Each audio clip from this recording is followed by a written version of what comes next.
We talked a little bit about the master module. I mentioned it. This is a picture of the master module itself here. The dual GuardLink Safety Relay supports electromechanical or solid state devices, supports 2 trunk lines out of this one module. Again, we can have up to 64 devices coming back to this one module. Some of the local controls that we can set up within it, you can see here some examples, but we can do up to 20 different functions. But it's a single input with optional time delay, or dual input with optional time delay, or if we need to do some special safe torque off applications on one output. We can do a device reset, mentioned earlier, the ability to cycle power to independent devices to reset those if one goes into a fault condition. And then also we've got the configurable multi-purpose terminals. Connectivity, the way this device connects to the Ethernet module is with the optical bus, and we'll show a little bit more about that in a minute. And this device also, just like our next generation safety relays, does support the single wire safety, so you can cascade multiple safety relays if you need a larger system in place. So looking at the front of it, the terminal layout matches our GSR family of safety relays. So if you're familiar with those, you should be familiar with these. Again, we got our indicator status, what's going on with our relay there, what it's looking for. The master is actually, on this one, is updatable by the Ethernet module through control flash. We mentioned the optical bus. You can see it over there on the right, the picture towards your middle of the screen. So these devices have an optical bus on the back of them. And so the more GSR relays we stack together, which up to 6, they can communicate between one another just from a diagnostic standpoint and pass that data all the way over to our Ethernet module. Some of the older devices use the Optical Link 2.0.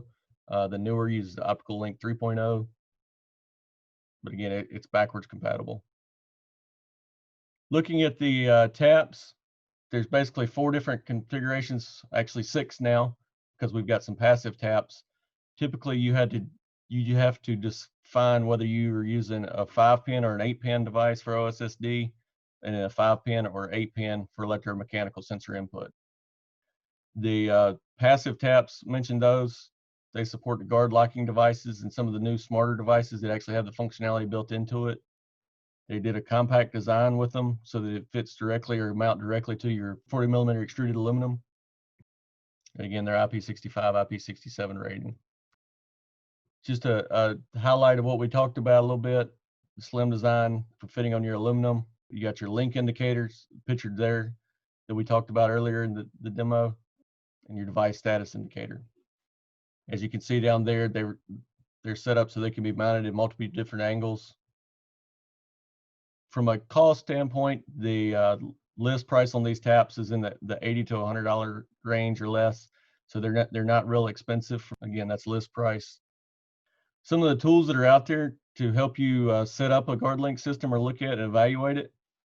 Rockwell's put together a voltage drop calculator. So if you got multiples of these devices or long runs, you can actually put in your devices, what the device is you're using, its power requirements, and see what your voltage is actually doing out there to your devices, because obviously a lot of safety devices are very sensitive to the voltage drop. That calculator can be found on the knowledge base, the Rockwell knowledge base.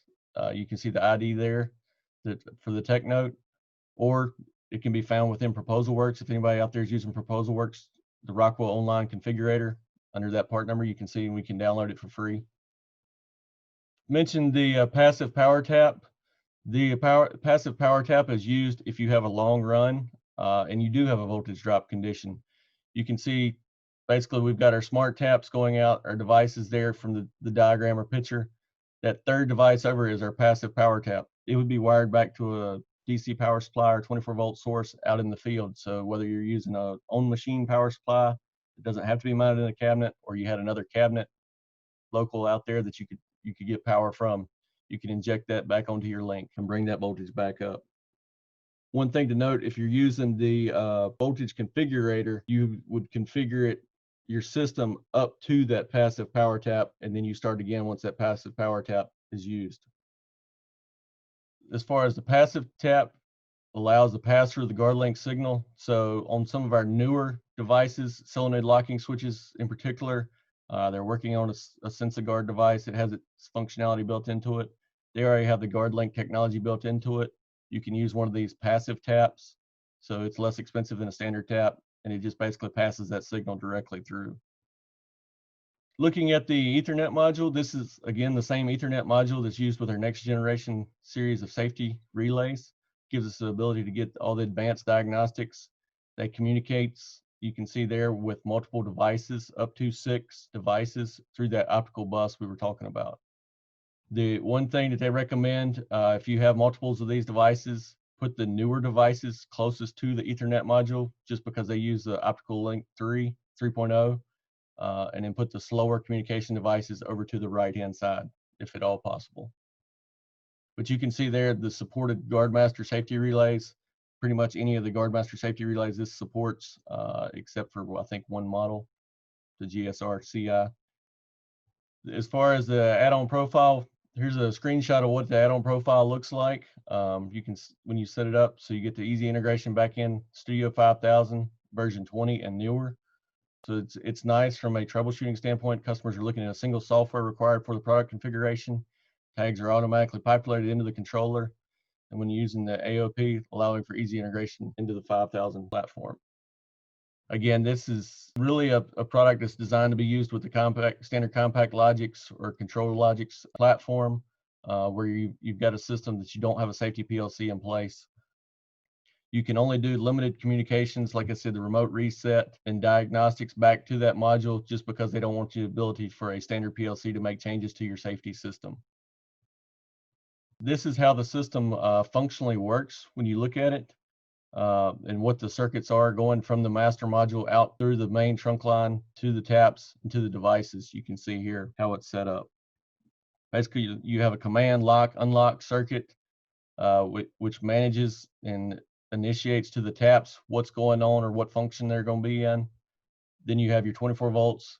You also have your DC common, and then you also have your GuardLink circuit. So what happens over the GuardLink circuit is it's basically setting a pulse signal or a set frequency out to the taps, and it knows if one of those taps drops offline, it quits communicating, the device faults out for any reason, it sends that data back over that signal wire. That signal is very similar to the way we do the single wire safety within the next generation series of safety relays as well. But again, the nice thing is it's all over M12 QD wiring. As far as compatibility, we talked about shouldn't be any issues from a compatibility standpoint. Again, we do recommend obviously putting the Optical Link 3.0 devices closer to the Ethernet module. As far as the part numbers, it's a really pretty simple overall system to put together. There's not a lot of part numbers and components to it. You have your multiple versions of the taps. There you can see whether it's, like I said, 5-pin or 8-pin is the biggest decision makers you have to decide on. Then whether you need a passive power tap or just a passive tap if you're using a GuardLink enabled device. Your shorting plug terminator at the end of the system, and your mounting brackets for the taps, and then your safety relay and Ethernet module, 2 other main part numbers there.